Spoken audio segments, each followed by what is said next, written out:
साहित्य के विद्यार्थियों, जोहार। आज हम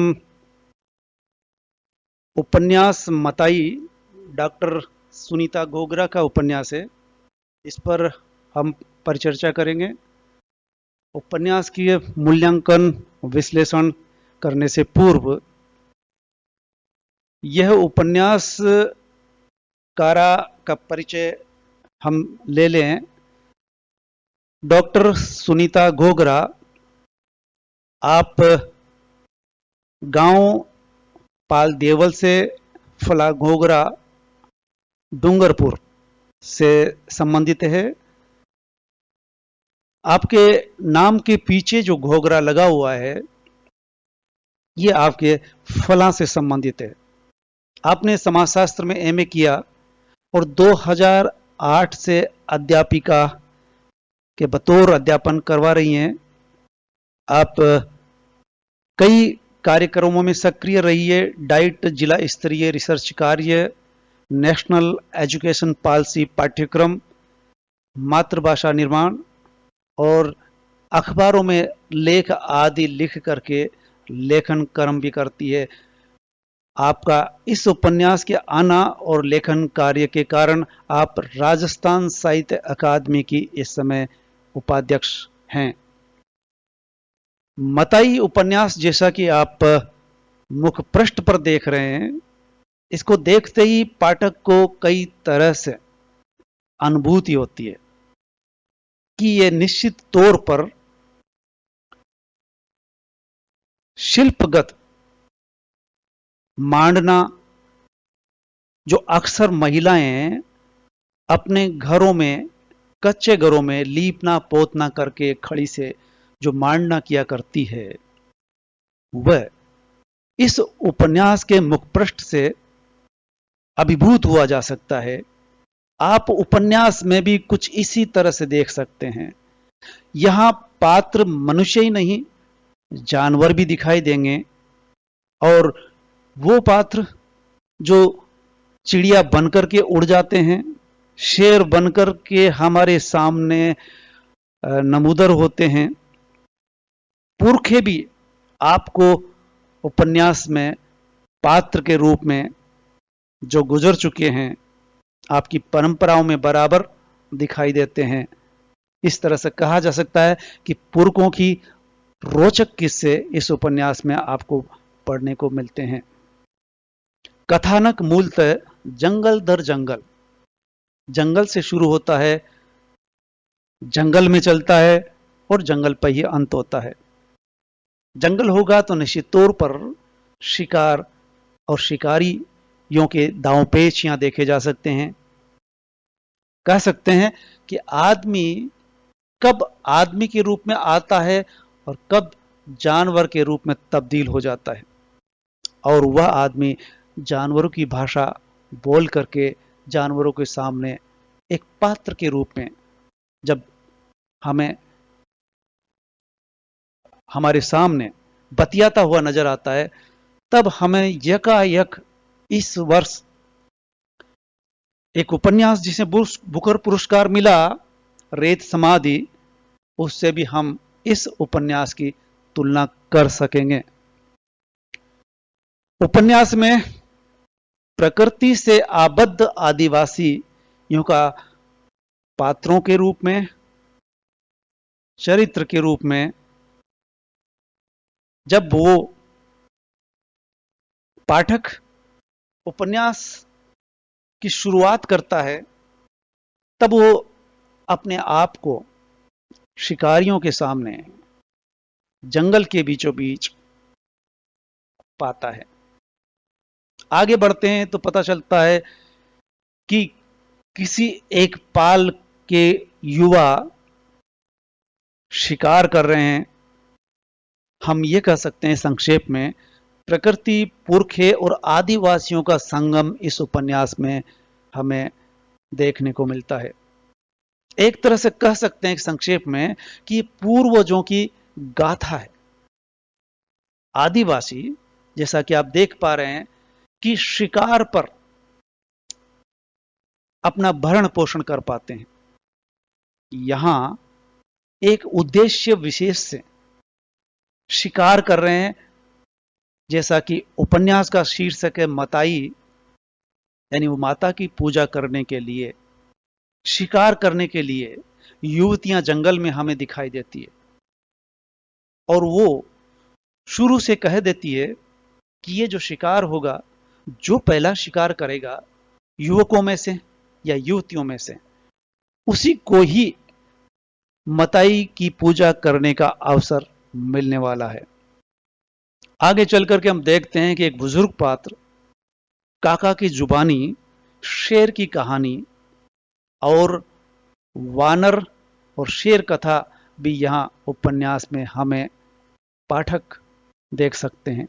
आखिर इस उपन्यास में क्या है, तब हम ये समझ सकेंगे और धीरे धीरे उपन्यास का विश्लेषण करेंगे। जब पाठक पुस्तक के रूप में इस उपन्यास से की शुरुआत करता है, तो युवक और युवतियां, युवक अभी दिखाई नहीं दे रहे हैं। सबसे सर्वप्रथम जंगल के बीच में कुवाइयों शिकार करती हुई दिखाई देंगी। शिकार करके वो लाएंगी। इसके तत्पश्चात युवक दिखाई देंगे और युवक कुवाइयों को यह अवसर देते हैं कि वो पहले पाल में प्रवेश करे, ताकि गांव वाले देख सके कि शिकार करके युवतियां पहले आई है, इसलिए उनको मताई का पूजा करने का अवसर मिलने वाला है। आगे बढ़ते हैं। इसके बाद पाल में एक युवती अत्यधिक बीमार दिखाई देती है। सो उसका इलाज करने के लिए अक्सर ये देखा जाता है कि आदिवासी अपना इलाज या तो स्वयं जड़ी बूटियों से करते हैं, या जब वो हार थक जाते हैं तब प्राकृतिक देवियों की शरण में जाते हैं, या फिर भोपा का आवाहन करते हैं। भोपा यहां एक चमत्कारिक तरीके से उपन्यास में प्रवेश करता है और उस युवती को स्वस्थ बनाता है। पात्र भोपा को देख करके आप अन्य उपन्यासों में भी जब पढ़ेंगे तो भोपा आपको पात्र के रूप में दिखाई देगा, लेकिन इस तरह से नहीं, एक चमत्कारिक और साहसिक, यहां तक कि चंद्रकांता संतति के अय्यार की तरह यह भोपा हमें दिखाई देगा। इसके बाद युवक और युवतियां मेलों में पहुंचती है और मेले इनके लिए बहुत महत्वपूर्ण साबित होते रहे, क्योंकि जीवन साथी की तलाश यहीं पूरी होती है। किस तरह से चुनाव किया जाता है, या पहले से अगर कोई पसंद है, जैसा कि इस उपन्यास में उपन्यास के नायक की बहन शिकार के दौरान ही एक युवती को पसंद कर लेती है और वो इशारे से बता देती है, जिसे वो भाई लगभग उठा लाते हैं। या फिर चुनाव किस तरह से किया जाए और युवक युवतियों के बीच में द्वंद्व किस तरह से होता है, ये हम आगे विश्लेषण में देखेंगे।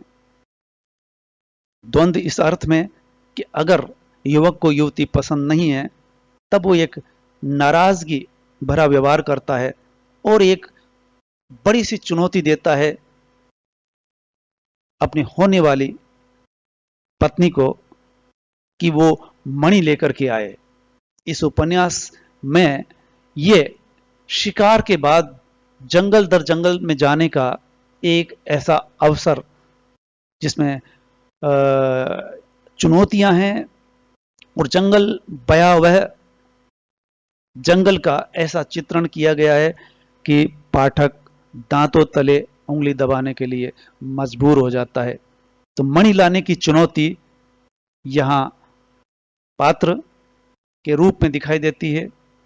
इसके बाद उसी जंगल में, उसी पहाड़ी पर जहां झरने होंगे, बड़े बड़े पेड़ होंगे, यहां तक कि पेड़ों और पहाड़ियों पर उनको पुरखे दिखाई देंगे। यहां तक कि जब वो भटक जाते हैं तो पुरखे उनको जैसे उंगली पकड़ करके रास्ता दिखा रहे हों। ये एक अच्छा संदेश दिया गया है कि आदिवासी अपने बड़े बूढ़ों को किस नजर से देखते हैं, कितना सम्मान करते हैं, यहां तक कि उनके मार्गदर्शन में, निर्देशन में आगे बढ़ते हैं। प्रतीकात्मक कथा इस अर्थ में है कि पुरखे आते हैं और यहां तक कि वानर को भी अपना परिवार का सदस्य मानते हैं पुरखे के रूप में। और शेर, तो इस उपन्यास में हम ये कह सकते हैं कि मानवेतर पात्र के रूप में शेर यहाँ काफी स्थान घेरता है, जो आप आगे चल करके देखेंगे। जब इसको पढ़ेंगे तब भौचक रह जाएंगे। चमत्कारिक रूप से इस मानवेतर पात्र का चित्रण किया गया है। कथानक तिलिस्म का साम्राज्य है। यहां पर चंद्रकांता संतति की याद वो आती है कि किस तरह से पेड़ दिखाई दे रहा है और पेड़ बहुत विशालकाय है, पेड़ उड़ रहा है, जड़ों से उखड़ रहा है और उड़ते हुए जड़ों की, उस पेड़ की जड़ों को पकड़ करके वो जैसे विमान में चले जाते हैं और एक स्थान से दूसरे स्थान पर पहुंच जाते हैं। जब मणि लेने के लिए वो पहुंचते हैं तब देखते हैं कि एक जानवर आग उगलता हुआ भागा चला जा रहा है। पेड़, जिस पेड़ से वो नदी को पार कर लेते हैं और पेड़ में ही उन्हें सुरंग दिखाई देती है। इस तरह से बड़े बड़े पंछी, इतने बड़े कि उस पर बैठ करके सवारी की जा सकती है, वो लंबी ऊंची उड़ान भर सकते हैं।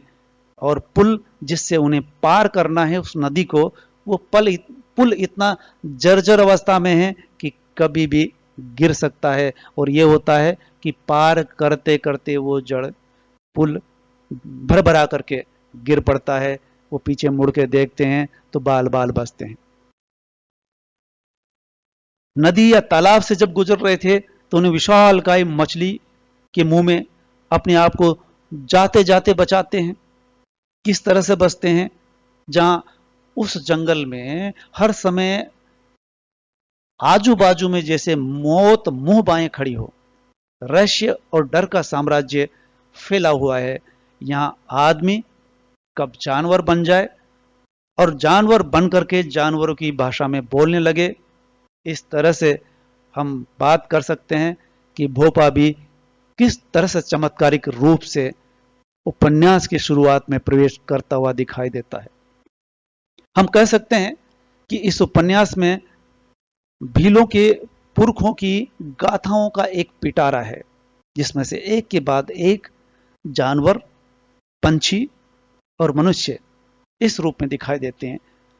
चलिए हम ये देखते हैं कि जिस तरह से उपन्यास को हम जो ही पाठक पहली बार उठाता है तो मुख्य पृष्ठ पर कुछ देर के लिए जरूर ठहरेगा। मांडना से जिस तरह से उनके घर चित्रित, रेखांकित होते हैं, जिसमें कई तरह के आकार, कलाकारी दिखाई देती है मांडने में, वो यहां दिखाई देता है।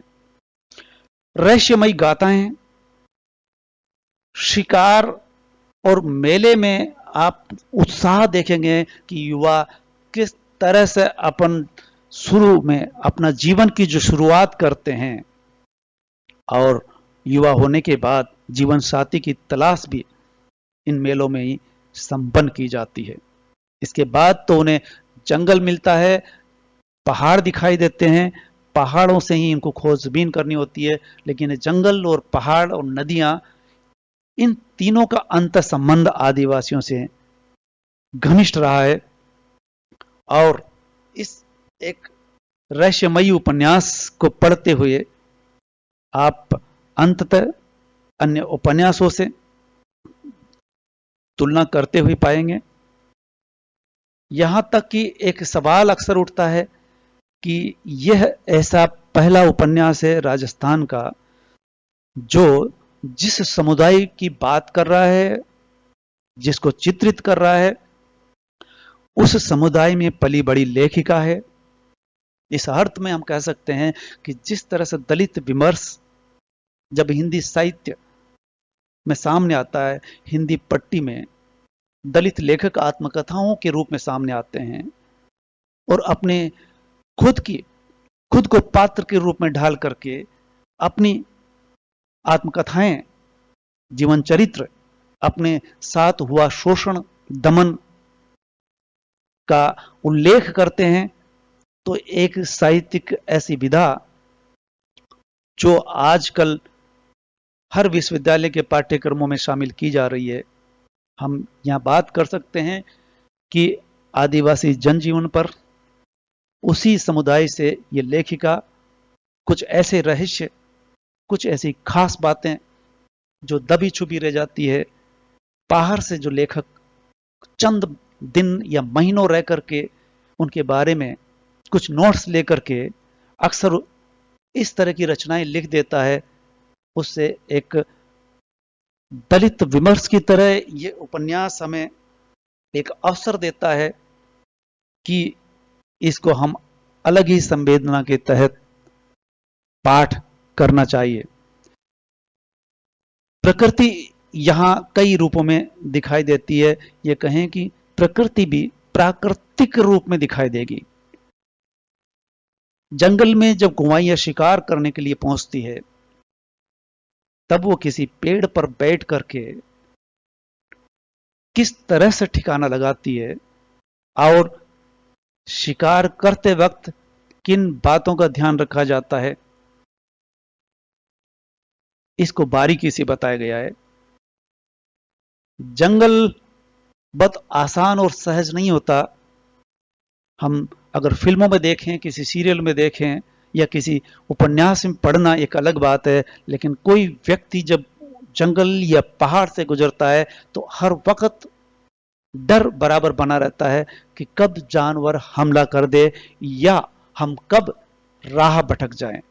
तो यहां हम ये देखेंगे कि ये जंगल के वासी भी उन पहाड़ों और जंगलों में की भूल भुलैया में भटकते हुए नजर आएंगे और उस प्रकृति के प्रति कितने सहज है, नतमस्तक है।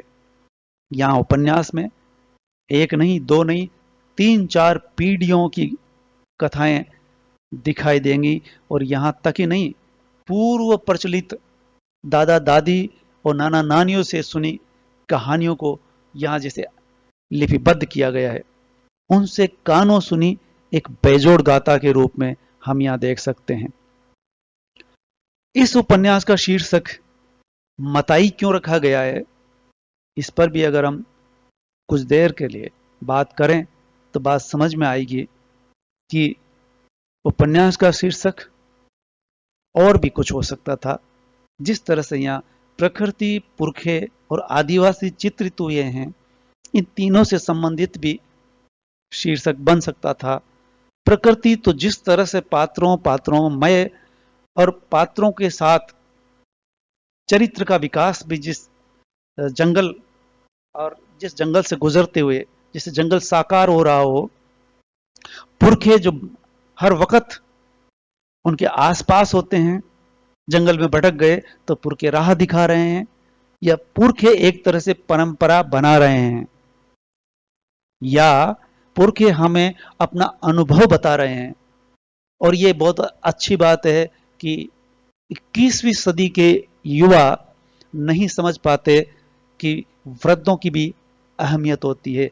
बड़े बूढ़े अपने अनुभव से अपने बाल धूप में सफेद नहीं करते, ये कहावत चला करती है। तो हमें गौर करना चाहिए कि हम उनसे बहुत कुछ ले सकते हैं, बशर्ते कि हम उनके प्रति पहले सम्मान करें। तो ये सम्मान का भाव इस उपन्यास में दिखाई देता है। लेकिन चूंकि उपन्यास में रहस्य के बतौर, चमत्कार के बतौर या पात्र कई बार इतने वायवीय हो जाते हैं, अमूर्त हो जाते हैं कि पुरखे जिस तरह से आते हैं उपन्यास में, जैसे लगता है कई बार स्वप्न शैली में उपन्यास चल रहा हो। तो ऐसे में मताई शीर्षक यथार्थ का बोध कराता है। प्रकृति पुरखे अगर होते तो ये थोड़ा अमूर्त हो जाता। मताई होने से ये चलता है कि आज भी आदिवासी अंततः किसी प्राकृतिक देवता की शरण में होते हैं, मताई को बलि देते हैं। ये एक केंद्रीय भाव है कि जब कभी वो आसन्न संकट में होते हैं, बीमार होते हैं, प्राकृतिक प्रकोप आता है, बाढ़ आती है, एकाएक बरसात बाढ़ में तब्दील हो जाती है, कब संकट आ जाए, जानवर कब हमला कर दे, तब ये शरण होते हैं मताई की। और मताई को खुश करने का रिवाज हर वर्ग में, हर धर्म में पाया जाता है। जो जो हम पीछे जाएंगे तो ये बलि प्रथा दिखाई सुनाई पड़ती है।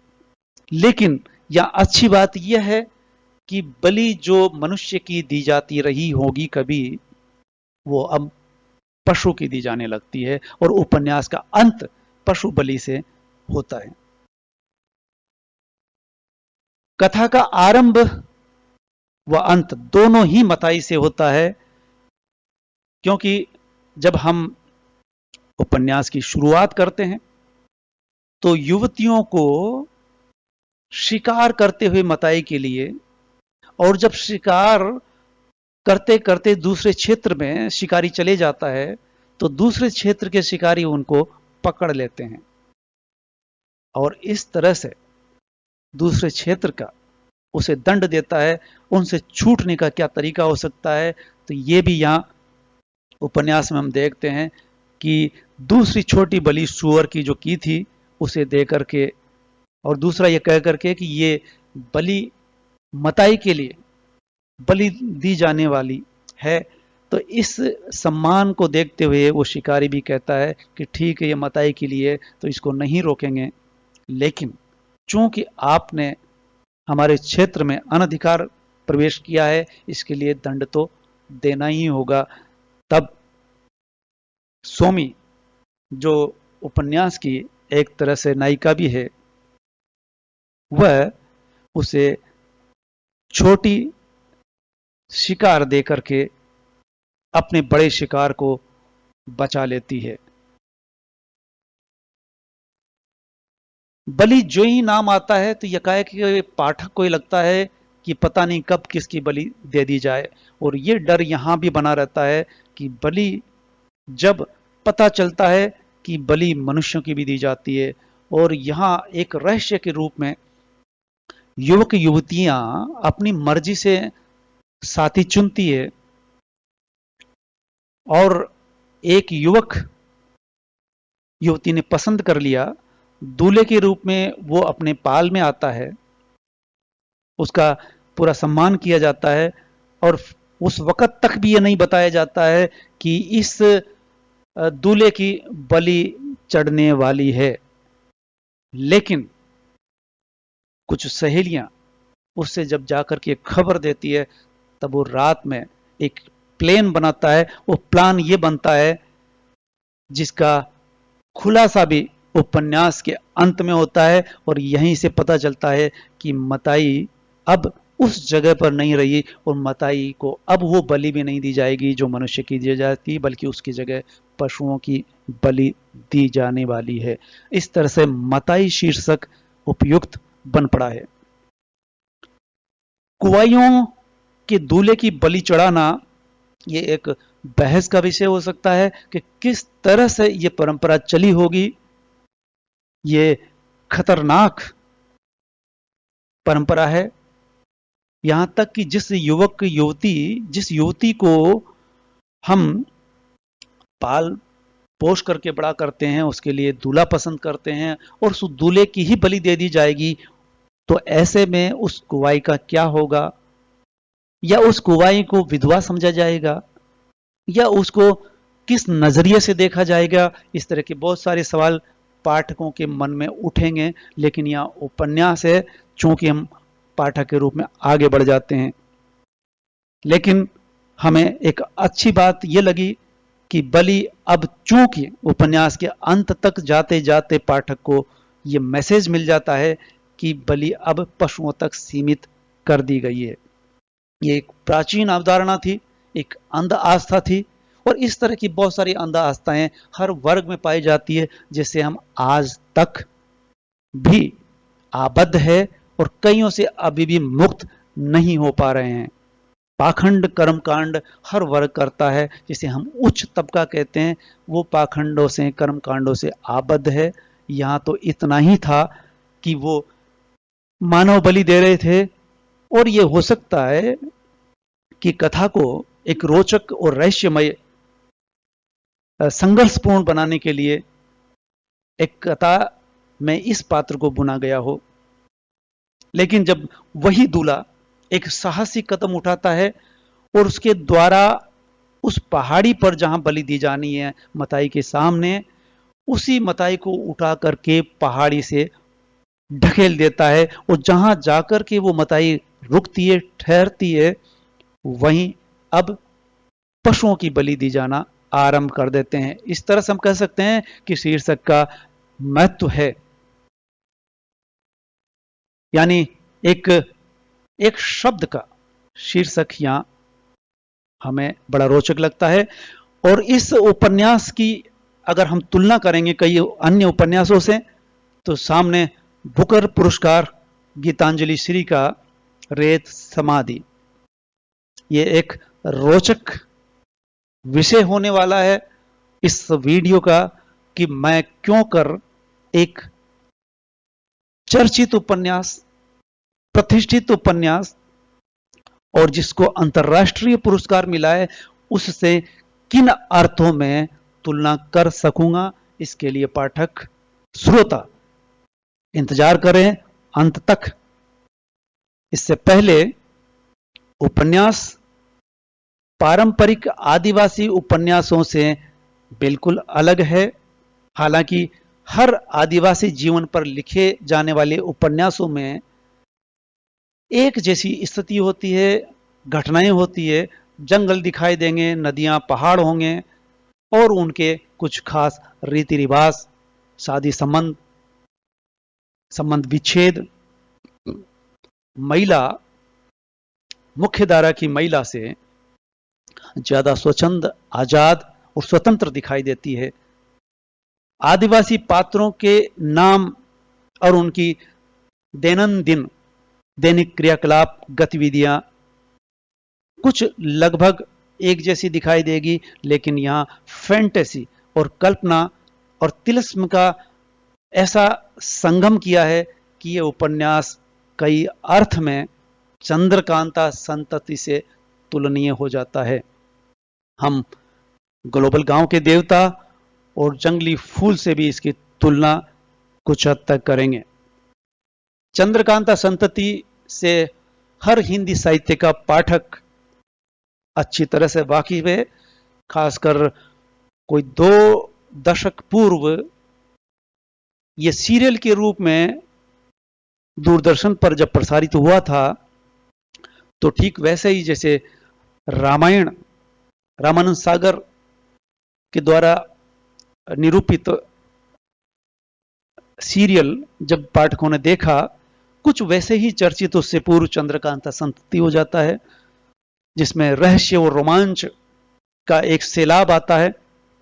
और यहां भी उपन्यास में जब शिकार से लौटते हैं युवक, तो यकाएक ऐसी गुफा दिखाई देती है, वो गुफा में प्रवेश करते हैं डरते हुए, भयावह अंधेरा, कई जानवरों का होने का खतरा, फिर यकाएक उस गुफा में उजाला हो जाना, और बाहर निकलते ही तालाब दिखाई देना, झरना बहना, और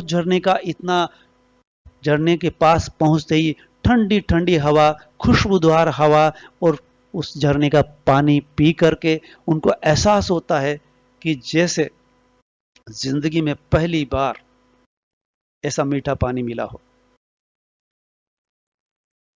यकाएक उस गुफा के बाहर निकले, झरना दिखाई दिया, और एक बड़ा सा ऊंचा सा पहाड़, उस पहाड़ के बगल में कुछ समुदाय रह रहे हैं, जिसके बारे में उपन्यास में ज्यादा चर्चा नहीं की, लेकिन वो यकायक जिस तरह से दिखाई देते हैं, वो युवक एकदम चौंक पड़ते हैं कि ये किस तरह से यहां एकांकी रूप से रह रहे होंगे। और आगे चलकर की कथा में पेड़ पेड़, बड़े बड़े पेड़, उड़ते हुए पेड़, वानर बोलते हुए और शेरों की कथाएं आप चित्रित होता हुआ पाते हैं, तब लगता है कि चंद्रकांता की संतति की झलक इस उपन्यास में देखी जा सकती है। जब उपन्यास में हम आगे बढ़ते हैं शिकार के बाद, तब पता चलता है कि एक युवती है और वो ऐसी लाइलाज बीमारी से ग्रस्त है कि सब कुछ कर लेने के बाद भी ठीक नहीं होती। तो उसकी बीमारी, वह भोपा चमत्कारिक रूप से प्रवेश करता है और उसका चमत्कारिक रूप से प्रवेश वैसे ही किया जाता है जिस तरह से भूतनाथ चंद्रकांता संतति में घोड़े पे सवार होकर के रूप बदलता हुआ आता है, और यहां भी वो शेर के रूप में आकर के इस तरह से प्रवेश करता है कि जैसे दो जानवर लड़ रहे हैं, वो लड़ते लड़ते उस मोहल्ले में, उस पाल में आ गए हैं कि सारे आदिवासी परेशान हो जाते हैं, तीर धनुष उठा लेते हैं और अपना बचाव करने के लिए बच्चों को सुरक्षित जगह पे रख देते हैं। महिलाओं को और खासकर उस बीमार युवती को कहते हैं कि भाई वो सुरक्षित अपनी जगह पे रहे, लेकिन वो भी जब देखती है कि मोहल्ले पर, अपने पाल पर संकट आ गया है, तो वो बीमार होकर के पड़ी नहीं रह सकती। वो साहस के साथ मुकाबला करती है, वो तीर धनुष उठा लेती है और उसी के तीर से वो जानवर जो लड़ रहे थे एक मारा जाता है। और थोड़ी देर बाद चमत्कारिक रूप से वो शेर के रूप में प्रकट होता है। शेर भी इतना विशाल का है कि सब देख करके दंग रह जाते हैं कि ये क्या हुआ, ऐसा तो पहली बार हुआ। फिर उसके ऊपर भी वो हमला करने का प्रयास करते हैं, तभी जिसे भोपा, जिसके द्वारा भोपा को बुलाया गया है, वो कहता है सावधान, इन पर हमला मत करना, ये भोपा महाराज है। तो इस तरह से हम देखते हैं कि यह उपन्यास चंद्रकांता संतति की एक तरह से झलक देता है, एहसास कराता है। कथ्य में यथार्थ और कल्पना का बेजोड़ संगम है। यहां तक कि किंवदंतियां, पूर्वजों की गाथाएं कथानक में सामाजिक रूढ़ियों के साथ जोड़ने का प्रयास किया है, लेकिन ये उपन्यास की सीमा कह सकते हैं कि यथार्थ यहां गौण होकर के रह जाता है। प्रकृति में आदिवासियों का अत्यधिक विश्वास रहा है, क्योंकि प्रकृति में पलते बढ़ते हैं, प्रकृति को पूजते हैं, सम्मान करते हैं। इस तरह से रचना में प्रकृति जीवंत रूप में सामने आती है। ये कह सकते हैं कि ये आदिवासी जीवन को, ये उपन्यास का जोर है। लेखिका पुरजोर से ये कहना चाहती है, संदेशित करना चाहती है कि प्रकृति है तो आदिवासी है। इसलिए प्रकृति का बराबर बरकरार रहना, उसके पेड़ों का कटना, जो कि आधुनिक समय में यह आधुनिक मानवता के सामने बहुत बड़ा संकट है, जिसकी ओर इशारा करती है। दलित विमर्श में जिस तरह से बात उठी थी, एक चुनौती मिली थी हिंदी पट्टी को, ठीक उसी तरह से आदिवासी विमर्श में प्रकृति एक महत्वपूर्ण भूमिका निभाती है। जब कभी कोई कहानी पढ़ेंगे, कोई रचना आप उठाएंगे या उपन्यास पढ़ेंगे, तो उसमें लेखक का ये जोर रहता है कि वो प्रकृति और आदिवासियों का एक तादात्म्य जो हमेशा से बना हुआ है, उसको दिखाने का पुरजोर से प्रयास करता है। आदिवासी दरअसल बिना प्रकृति के रह ही नहीं सकता, और प्रकृति में अगर रहेगा, जंगल में वो रहता है सदियों से, तो जानवरों से उनका नजदीक का रिश्ता रहता है। जानवर उनके आसपास रहते हैं। जंगल से गुजरेंगे तो सबसे पहले किसी भी व्यक्ति को डर इसी बात का रहता है कब जानवर हमला कर जाए। और इस उपन्यास में शेर जिस तरह से चित्रित किया गया है, ऐसा लगता है कि प्रतीक रूप में भी है, प्राकृतिक रूप में भी, भौतिक रूप से भी, और रूप बदल करके भी शेर हमारे सामने नजर आता है। पाठक कई बार चमत्कृत होता है चौंक पड़ता है। जब शेर पहली बार भोपा भी जब प्रवेश करता है तो शेर के रूप में प्रवेश करता है और पाठकों को चौंकाता है। न केवल बल्कि पात्र भी भौचक रह जाते हैं और ये समझते हैं कि ऐसा तो कभी हुआ नहीं, कभी सुना ही नहीं, ये ऐसा कैसे हुआ, इतना बड़ा शेर। और आगे चल के हम देखते हैं कि शेर ही नहीं, वानर और अन्य कई जानवर भी यहां एक तरह से मानवेतर पात्र के रूप में चित्रित होते हैं। और एक रोचक कथा कि काका की जुबानी शेर की कहानी, ये सुन करके, ये पढ़ करके पाठक ये देखता है कि किस तरह से रचनाकारा ने काका की जुबान से शेर की कहानी कहलवाई है। आप किसी एक पाल के सामने होते हैं और वो काका कह रहा है कि मैं खेत तक हुआ आता हूं, बहुत दिन हो गए, फसल किस तरह की है। तब पता चला कि सामने पहाड़ी है और पहाड़ी को पार करके जाना है, लेकिन उसके पहले एक बड़ा जंगल है, जंगल में जानवर है। तो जानवरों से बचने के लिए वो पहाड़ी का चक्कर काट करके पहुंचता है ताकि जानवरों से बचा जा सके। पाठक ध्यान रखें कि वो ये पात्र जिन जानवरों से बचना चाहता है उसी जानवर से सामना होने वाला है।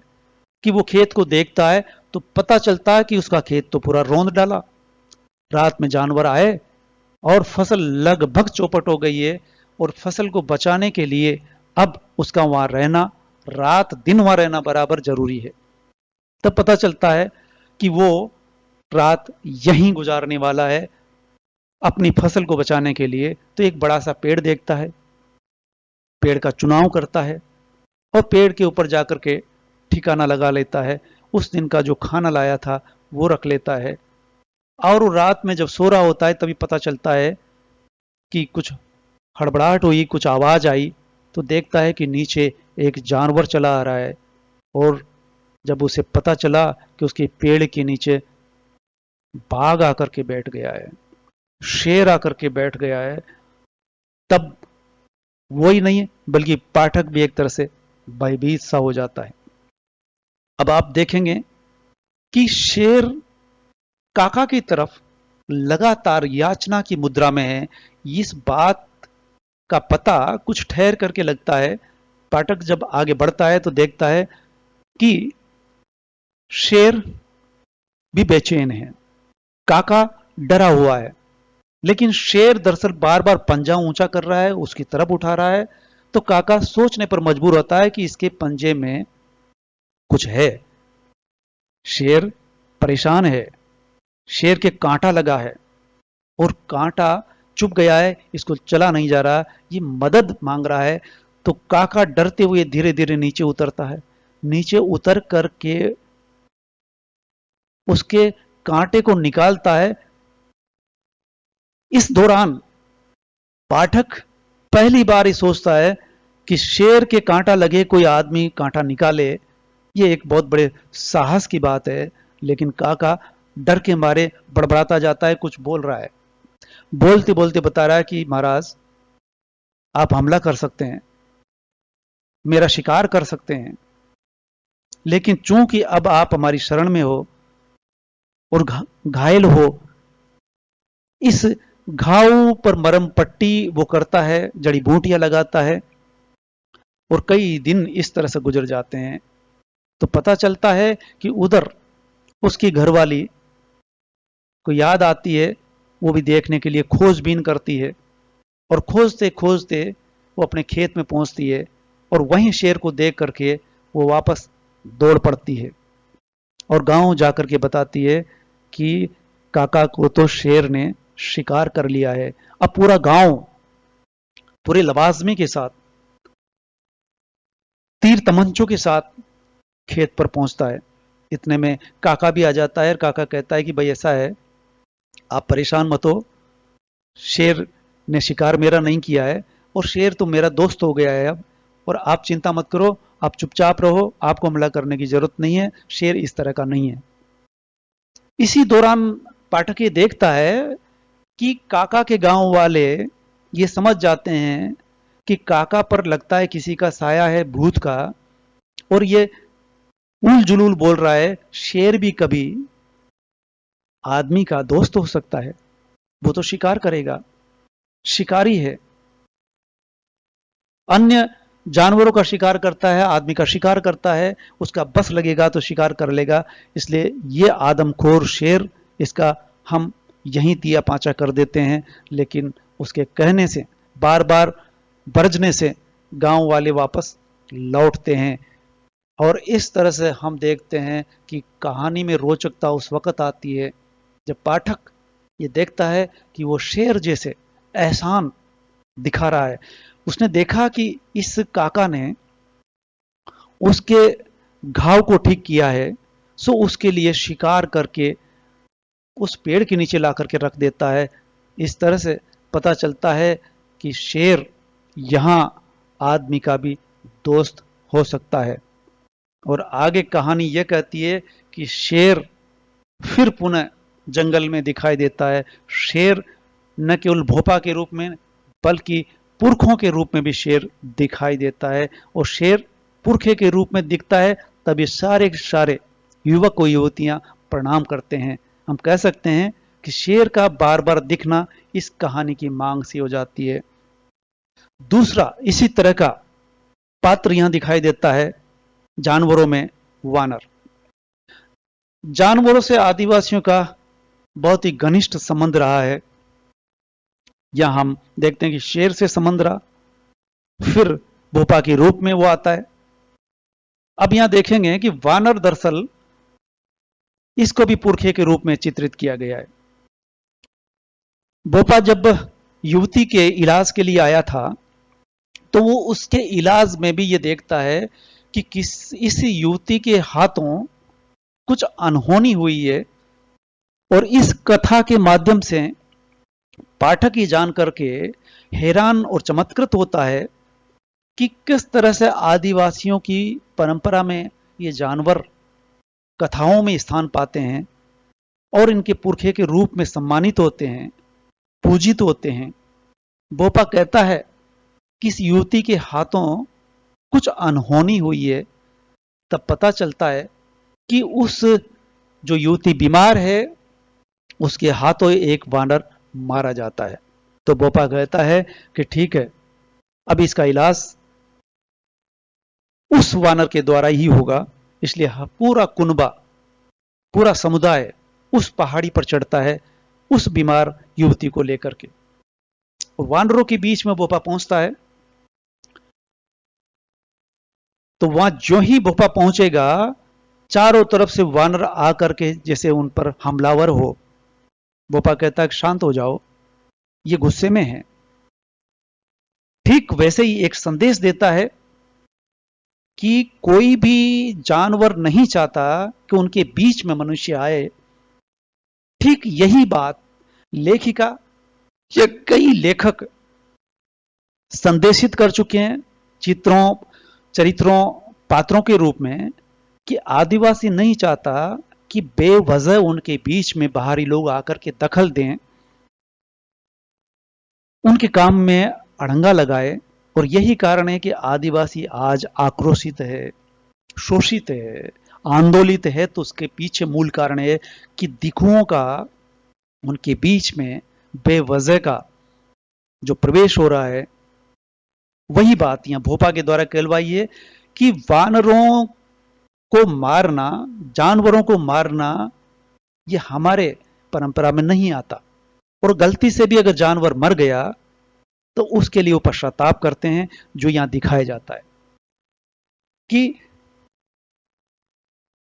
वो जानवर भी इनकी रक्षा का वादा करता है और जानवर की रक्षा का वादा ये करते हैं। तो भोपा की कथा इतनी सी है कि वो प्रायश्चित करवाता है। और यहां तक कि पाठक को विश्वास नहीं होगा तो विश्वास दिलाने के लिए यह हुआ कि जो ही जिन मनुष्य ने वानर को मारा था वो उनके बीच में आ गया है। तो वानर नाराज होकर के उन पर हमला करते हैं। और जब हमला करते हैं तो भोपा एक बड़ा सा वानर बन करके रक्षा कवच के रूप में सामने खड़ा हो जाता है। अब सारे वानर ये देख करके भौचक चकित हो जाते हैं कि ये क्या हुआ, और ये हमारे जैसा दिखता है लेकिन हमारा जैसा नहीं है। सो उस पर भी वो हमला करते हैं, लेकिन चूंकि हमला करने में सफल नहीं होते। तब कुछ देर बाद वो भोपा बना वानर उनकी जुबानी बोलने लगता है। अब चौंकने की बारी आती है समुदाय वालों की कि ये भोपा इन वानरों से क्या बात कर रहा है। तब वो एक तरह से दुभाषिया बन करके भोपा ये बताता है कि ये जो मुख्य वानर है, मुखिया है इनका बेटा इनके हाथों से मारा गया था और ये बहुत नाराज है, इसलिए इसने हमला किया है। और यहां तक ही नहीं बल्कि इस मुखिया के बाद वही मुखिया बनने वाला था, और उसके मुखिया बनने की जो सूरत थी वो खत्म हो गई है। इस कारण से दूसरे वानरों का जो दल है वो इन पर हमला करने वाला है। और कुछ देर बाद पता चला कि दूसरे दल ने हमला कर दिया है, और ये वानर थोड़े कमजोर से महसूस कर रहे हैं क्योंकि इनके बीच में एक युवा वानर मारा गया है। सो भोपा ये कहता है कि तुम्हें मैं एक जड़ी देता हूं, इसको सूंघो, इसको पी जाओ, और फिर देखो कि तुम्हें एक ताकत आएगी और तुम बाकायदा अपनी रक्षा कर सकते हो। कुछ देर बाद देखते हैं कि वो भोपा और वो मिल करके इनके दूसरे उस दल को जिन्होंने हमला किया था उनको वहां से भगा देते हैं। तब वानर का मुखिया भोपा के प्रति नतमस्तक होता है और कहता है कि आपने हमारी रक्षा की। और इस तरह से इसके बाद जानवर की रक्षा ये करते हैं और जानवर इनकी रक्षा करने का वादा करते हैं। इस तरह से हम कह सकते हैं कि उपन्यास में वानर, शेर और जानवरों की भी एक अदद भूमिका रही है। ये भूमिका हम देख सकते हैं कि किस तरह से उपन्यास में पूर्वज शेर के रूप में आते हैं, और जब पूर्वज शेर के रूप में दिखाई देते हैं तो ये जो दल मणि लेने गया है पुरखों के रूप में शेर दिखाई देता है, तब नतमस्तक होकर के प्रणाम करते हैं। बच्चे खेल खेल में शेर की गुफा तक पहुंच जाते हैं, और किस तरह से वो बचते हैं, घर वाले फिर उनको बरसते हैं कि भाई अगली बार ऐसा कभी नहीं होना चाहिए, शेर की गुफा तक पहुंच गए हो तुम तो बच गए हो। और काका का शेर भी जैसे रिश्तेदार सा हो जाता है, और वो काके के द्वारा घायल शेर का जो उपचार किया जाता है वो भी जैसे काका का एहसानमंद होकर के बदला उसी तरह से शिकार कर करके उनको खाना खिलाता हो। इस तरह से हम कह सकते हैं कि उपन्यास में एक रोचक परिकल्पना है कि जानवर भी पात्र के रूप में दिखाए गए हैं। जिस तरह से एक मोगली आपने पात्र के रूप में देखा होगा कि वो किस तरह से जानवरों के बीच में रहता है और एक पात्र के रूप में रहता है, ठीक वैसे ही पात्र के रूप में यहां जानवर हमारे बीच में दिखाई देता है। जानवरों से बात करता हुआ भोपा, और भोपा का वानरों से बात करना, काका का शेर से बात करना, और काका के जवाब में शेर का घुर्राना भी मानी खेज है। चूंकि ये देखिए कि भोपा कुछ चमत्कारिक पात्र है लेकिन काका एक सामान्य आदिवासी पात्र है। वो शेर का इलाज करता है, इतना साहस जरूर है लेकिन डरा हुआ है, इसलिए काका ही बड़बड़ाता हुआ कुछ कह रहा है, बल्कि यहां तक कह रहा है कि मेरे घर वाले, मैं कुछ दिन से घर तक नहीं पहुंचा, मेरे घर वाले याद कर रहे होंगे। तो शेर को याद दिलाता है कि तुम भी यहाँ कई दिनों से मेरे पास हो, तुम्हारे घर वाले भी तुम्हें याद करते होंगे। इस तरह से जानवरों से बात करते हुए पात्र यहां दिखाई देते हैं, तो मोगली जैसा पात्र याद हो आता है। हम कह सकते हैं कि एक रोचक परिकल्पना है। भोपा वो वानर की कथा जैसे अगली सीढ़ी हो, काका की जुबानी एक अलग ही पात्र गढ़ा गया है। वानर कथा में आपने देखा ही था कि किस तरह से दूसरे दल का हमला होता है और भोपा उसका बचाव करता है। भोपा की मदद से वानर अपने पुरखों की जगह बचा पाते हैं, और इसके बाद जब इतना हो जाता है तो समुदाय का गमेती वानरों को आमंत्रित करता है अपने पाल में, और जो वानर उनकी युवती से हाथों मारा गया था, कहा कि उसका हम संस्कार करेंगे और भजन कीर्तन करेंगे, उसमें आप सारा वानर समुदाय हमारे बीच में आएगा। और बाकायदा वानर उनके बीच में पहुंचता है। और जब युवक युवती पसंद करके विवाह करते हैं तो सबसे पहले उस पहाड़ी पर जाते हैं जिस पर वानर रहते हैं। तो वो युवती कहती है कि मेरे पाल वालों ने भी सुना है कि एक ऐसा समुदाय है जो जिनके पुरखे वानर है। तो ये सुन करके वो भी महसूस करते हैं कि उनकी कथाएं बहुत दूर तक पहुंची हुई है। उपन्यास में कई चीजें हैं, अगर मूल्यांकन करेंगे तो पाएंगे कि आदिवासी बाहरी दखल के खिलाफ रहे हैं। मसलन जब भोपा कहता है कि वानर अपने बीच इंसानों को पसंद नहीं करते, ये एक प्रतीकात्मक कहने का तरीका है। कहने का मतलब ये कि जिस तरह से वानर नहीं चाहते कि आदमी भी उनके बीच आए, उसी तरह से आदिवासी भी चाहते हैं कि उनके बीच बाहरी दखल ना हो।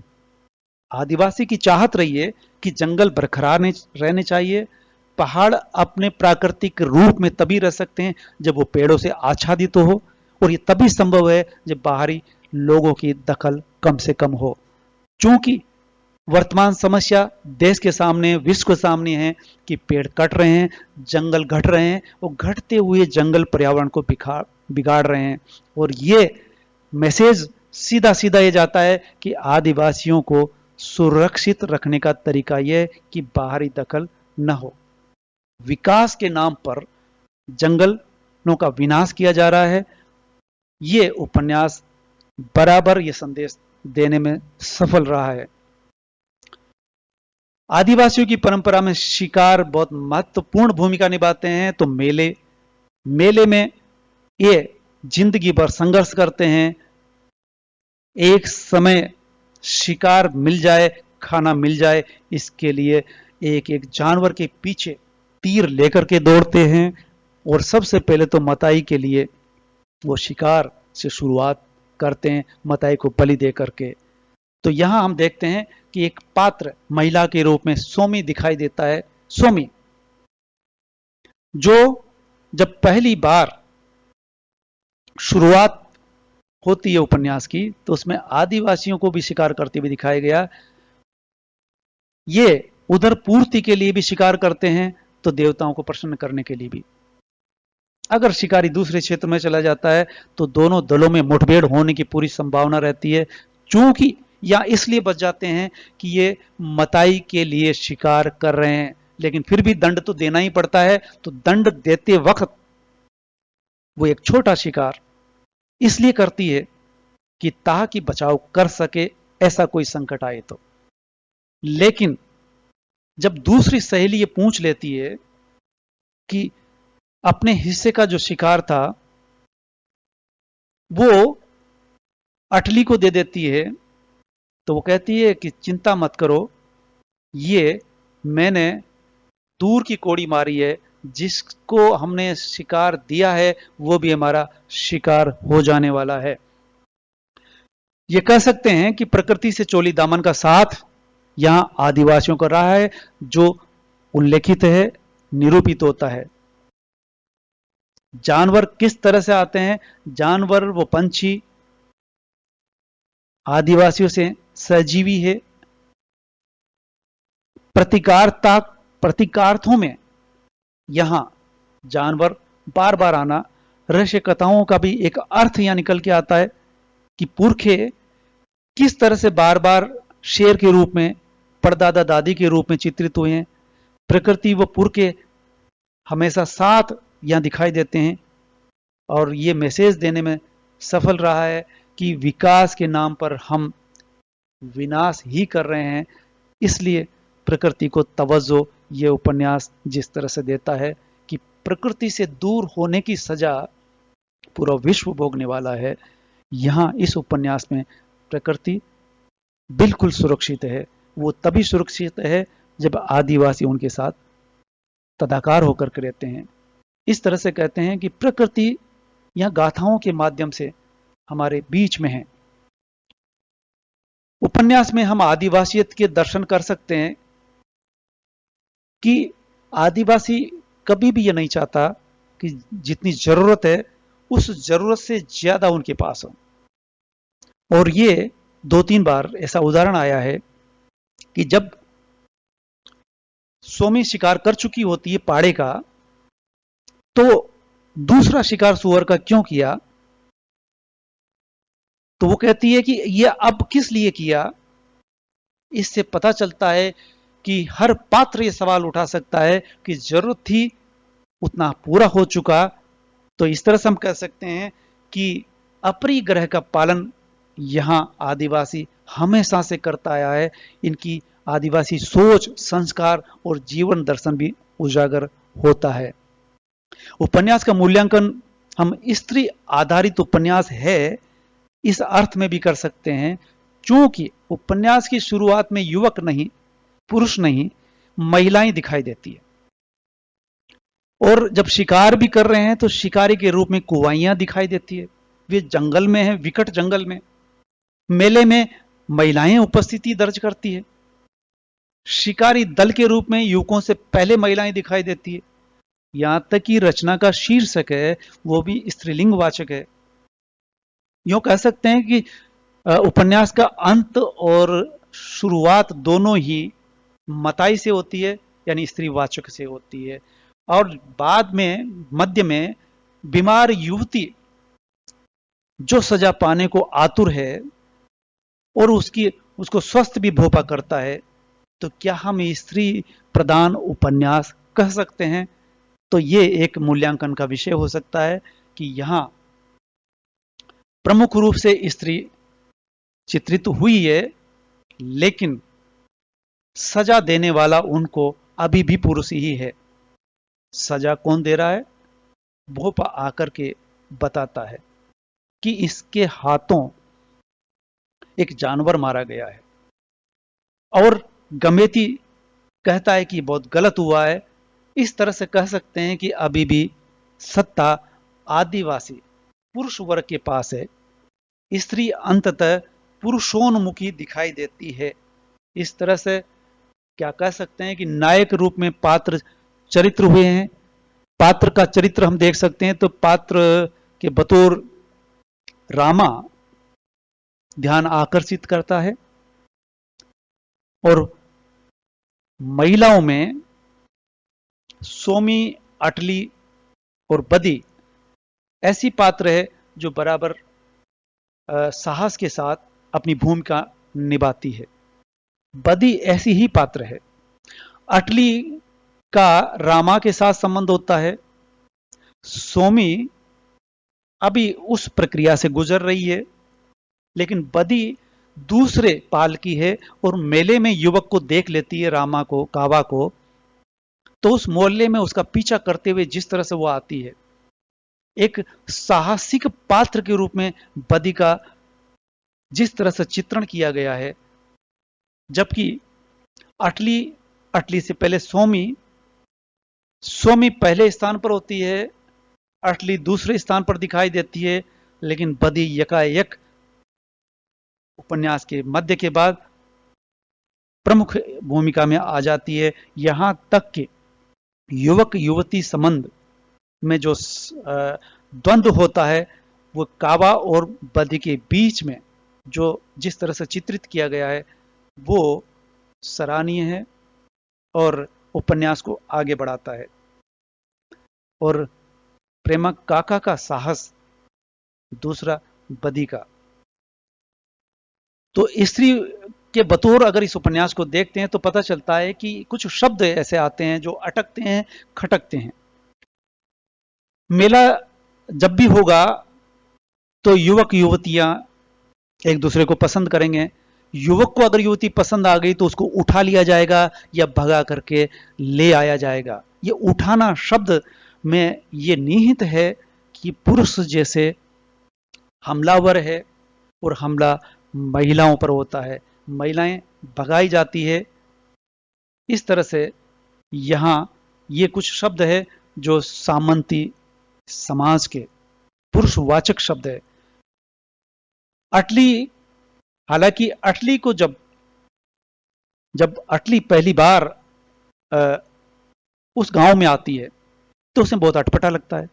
कोई भी युवक या युवती दूसरे गांव में जाएंगे, और ये महिलाओं के साथ, युवतियों के साथ अक्सर होता ही है कि वो धीरे धीरे एडजस्ट करती है। तो अटली को जिस तरह से उठा के लाया गया, अटली कितना चाहती है कितना नहीं, उसे अटपटा लगता है। तब एक सहेली कहती है कि अगर तुम्हें पसंद ना आए तो तुम्हें कल हम तुम्हारे घर गांव लौटा देंगे। ये लौटने का अवसर देते हैं। वो कहते हैं तुम 2 दिन हमारे घर रह लो, ठीक लगे तो रहना, अगर न रहना चाहो तो हम तुम्हारे घर छोड़ देंगे, हमारे घर में तुम्हें कोई तकलीफ नहीं होगी। इस तरह से हम कह सकते हैं कि स्त्रियों के लिए खुला वातावरण मिलता है। इतना कि बदी जिस तरह से अपने होने वाले पति को पसंद करती है और पति उसे मना कर देता है कि मैं तुम्हें नहीं जानता, तब बदी कितना संघर्ष करती है। इस एक आदिवासी साहसी युवती के दर्शन बदी में हम देख सकते हैं। इस कबीले की सर्वाधिक संघर्षशील युवती है, इसको चुनौतियां भी देता है वो समुदाय। और इसे ये भी बात निकल कर के आती है कि जीवन साथी चुनने में यहां युवतियों को पूरी स्वतंत्रता मिलती है। यहां तक कि अगर वो युवक पसंद आ गया तो वो किस तरह से गांव को छोड़ करके उसका पीछा करते हुए ये उस गांव तक पहुंचती है। और कावा जब उसे मना करता है तब भी वो बड़े दावे के साथ कहती है कि नहीं, मैंने पसंद कर लिया। इसके बाद वो कावा नहीं चाहता कि उसके साथ रहें। क्यों नहीं रहें? वो पूरे मोहल्ले के साथ, पूरे समुदाय के साथ, समुदाय भी मनाता है कि भाई यह आ गई है तो इसके कारण बताओ कि क्यों नहीं रखना चाहते। तब वो कहता है कि ये आई है तो इसकी पसंद में मैं रहा हूँगा, लेकिन मुझे पसंद हो ये जरूरी तो नहीं, और मैं दरअसल इसको रख भी सकता हूं, लेकिन इसको मणि ला करके देनी होगी। मणि जहां पर है उसके लिए बहुत साहस की जरूरत है। मणि कौन लेके आएगा? मणि ये लेकर के आएगी। जिस तरह से कहानी गढ़ रही है कि किस तरह से बहती हुई नदी में, उफनती हुई नदी में तैर करके आई है, शेर का सामना करके आई है, कई तरह के जानवरों से, सांपों से बच करके आई है। जब ये इस तरह की डींगे हाँक रही है तो ये लगता है कथा कहानी सुना रही है। मुझे इसकी बातों में विश्वास नहीं है, ये ठग लगती है। अगर ये सही है तो मणि ला करके दे सकती है। इस चुनौती को वो स्वीकार करती है। इस पर सोमी कावा के लिए एक सवाल उठाती है कि ऐसा नहीं है कि ये अधिकार युवकों को ही है, युवती भी ऐसा कर सकती है अपनी मनपसंद का। तो कहा गया है तुम लोग मनचाही कुवाई को उठाकर ला सकते हो, पर कोई कुवाई अपनी मर्जी से नहीं आ सकती। इस तरह से कह सकते हैं कि कुवाइयां बाहर से आई युवती के साथ खड़ी दिखाई देती है। तो बदी यहां दृढ़ निश्चय के साथ अन्य युवतियों में एक अपना स्थान रखती है। उपन्यास में जंगल, पहाड़ व नदियों को पार करती हुई वो आती है। सांप, शेर, बंदरों से बस्ती बचाती हुई वो पेड़ों पर रात गुजारती है, नदी में बह जाती है, भेड़ियों व शेरनी के मुंह में जाते हुए बसती है। इस तरह से जब वो गांव पहुंचती है तो कावा से मुठभेड़ करती है। वो ऐसा लगता है जैसे मध्यम वर्ग के स्त्री पुरुष, पति पत्नी जिस तरह से आपस में झगड़ते हैं जिंदगी भर, वो मुठभेड़ ये बदी अपने युवक को जो पसंद कर रही है उससे कर चुकी होती है। कावा के न अपनाने पर उसका ये बोलना साहस का परिचायक है। मैं कहीं नहीं जाऊंगी, मैंने मन ही मन तुम्हें अपना वोर मान लिया है, कैसे नहीं रखेगा, मैं यहीं रहूंगी। इस कदर, इस साहस के साथ ये युवती जिस तरह से बोलती है। उपन्यास में एक प्रकरण और आता है जो संक्षेप में आया है, डायन प्रथा। जब हम आदिवासी समुदाय में अगर जाएंगे तो ये प्रथा विभत्स रूप ले चुकी है, आदिवासियों में कलंक की तरह है कि किसी एक महिला को जो निराश्रित हो गई है, उसके आगे पीछे नहीं रहा है, तो उसे डायन घोषित कर दिया जाता है। इस उपन्यास में एक महिला जंगल में रहती है, इतना दिखाया गया है, और ये पात्र ठीक से नहीं उभर सका। हाँ, इसके पैरेलल एक दूसरा पात्र है, भैंसा यानी पाड़ा, जिसका वो शिकार करते हैं। ये वानर, शेर, अजगर के साथ ही पाड़े का चित्रण जिस तरह से किया गया है, ऐसा लगता है कि जैसे मानवेतर प्राणी के रूप में भी जानवर यहां चित्रित होते हैं। प्रकृति व पुर के परदादी पक्षी मैं ही थी, हम हर कदम तुम्हारे साथ थे, बस रूप बदला है। इस तरह से परदादी भी यहां जो अब नहीं है, वो सामने दिखाई गई। प्रकृति से खिलवाड़ नहीं होना चाहिए, क्योंकि अगर प्रकृति से खिलवाड़ होता रहा तो विश्व प्रलय के मुहाने पर होगा। विकास एक नारा भर है, ये हम इस उपन्यास को पढ़ते हुए महसूस कर सकते हैं। और अन्य उपन्यासों से अगर हम तुलना करेंगे कि जिस तरह से एक भालचंद्र जोशी का उपन्यास सामने आया है, जिसका शीर्षक है प्रार्थना में पहाड़, ये उपन्यास जिस तरह से अंततः वो आदिवासी जो सारी दुनिया से कट करके एक पहाड़ी पर रहते हैं, और जब संकटग्रस्त होते हैं तो कोई भी इंडस्ट्रियलिस्ट या सरकारी महकमा का व्यक्ति नहीं पहुंचता। जब महामारी आती है तो उसका सामना करते हैं और प्रार्थना करते हैं तो एक पहाड़ से करते हैं। ऐसा लगता है जैसे मताई में जब इतने सारे संकट आते हैं तो मताई उपन्यास में मताई के सामने होते हैं, प्रार्थना में पहाड़ के सामने होते हैं। हम ये देख सकते हैं कि समग्र रूप से भारत भर में जो उपन्यास हिंदी भाषा में लिखे जा रहे हैं, उनमें से अगर तुलना करेंगे तो जंगली फूल एक उपन्यास है जो पूर्वोत्तर से लिखा गया है और आदिवासी लेखिका के द्वारा लिखा गया है। अन्यथा मथाई उपन्यास किसी से भी तुलना नहीं की जा सकती। राजस्थान में जितने उपन्यास हमारे सामने आए उस पर हम दृष्टि डाल सकते हैं। पुन्नी सिंह का सहराना उपन्यास, दूसरा हबीब केपी का गमना, और तीसरा उपन्यास है धूणी तपे तीर, जो काफी चर्चित हुआ है।